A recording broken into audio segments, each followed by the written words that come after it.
За зааврынхаа нэгдүгээр зургийг харах юм бол нэгдүгээр зургаас 1 2 дугаар туяаны замын алгаа ийм томьёогоор бичигдэнэ. За долгионы уртыг лямбдагаар тэмдэглэх юм бол гол максимумын үүсэх нөхцөл нь ийм болж байна. За энэ дээр хагаад дээр болохоор торын тогтмол синус пи тусч байгаа өнцөг эм нь интерференцийн максимумын ирэм энэ нь болохоор 1 2 их мэтчлэн явна. За лямбда нь болохоор зөвлөгөөний урт. За тусч байгаа дэлхийн долгионы уртыг энэ хоёр томьёоноос гаргалгаа явуулж болох юм бол юм байна. За синус пи өнцөг нь практикт маш бага өнцөг учраас танкс пигээр илэрхийлээд ОА-г ОБ тарцсан харьцаа. Ингээд энэ томьёогоор долгионы уртыг бодож болно. За одоо лаборатори хэрэглэгдэх багжаа танилцуулъя. За энэ ажил болохоор нэг өнгийн гэрлийн долгионы урт тусч байгаа лазер. За энэ лазерынхаа долгионы уртыг тодорхойлно. За ушаа оптик суурь дээр болохоор дифракцийн тор байна. Дифракцийн тор дээр гэрэл тусгаж байна. За дифракцийн тор маань нэг бахан 500 мм-т 1 мм-т 500 зураас харгалзаж байгаа ийм дифракцийн тор ашиглах нь. За тэгээд дэлгэц байна. Дэлгэцийн хэмжээг доо оптик суурьаас авна. За дифракцийн торын хэмжээг бас оптик суурьаас авна.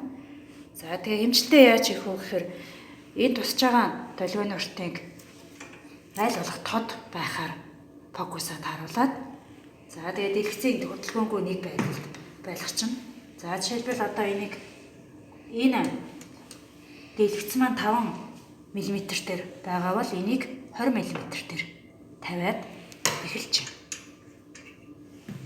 За тэгээд энэ дэлгэцэн дээр байгаа цаасан дээр улаан өнгийнхөө спектр цэгүүдийг тэмдэглэж авна. Дифракцийн тор маань гэрлийг спектр болон цадалдаг. Тэгэхээр бид нар одоо энэ спектрийнхээ цаасан дээр дүрсээ зурж авна. За ингээд энэ хоорондох цаг тэмдэглэж авна. За энэ болохоор голын 0 дугаар максимум, энэ 1 дугаар максимум, энэ хасах 1 дугаар максимум. Тэгэхээр энэ маань болохоор А цэгүүд байгаа юм. Тэгэхээр 0-оос А гэдэг бол ОА. За тэгээд ОБЦ гэдэг бол дифракцийн тороос линз хүртэлх цаг. Тэгэхээр бид нар 5-аас 20 буюу 15 см буюу 150 мм гэж болно.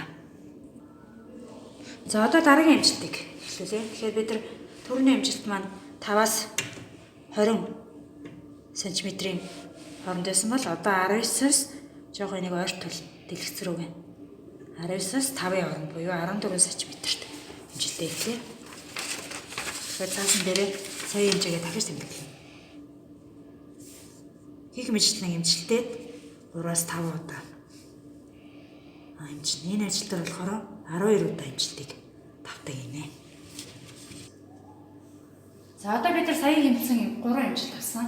Тэгээ 3 амжилттай хүснэгтэнд дугуулсан байна. За D гэдэг бол дифракцийн торын тогтмол өгөгдсөн байна. 1 мм-т 500 зураас гэдэг өгөгдсөн байна. А M гэдэг бол интерференцийн максимумд байгаа. Тэгэхээр бидний максимум болохоор 1-р эренбийн максимум. Тэгэхээр 1-ээс 0-оос голын эренбээс 1-р эрен хүртэл зайд болохоор 52 мм буюу ОА зайн 52 мм гэсэн. А дифракцийн тороос дэлгэц хүртэл зайн 150 мм гэсэн.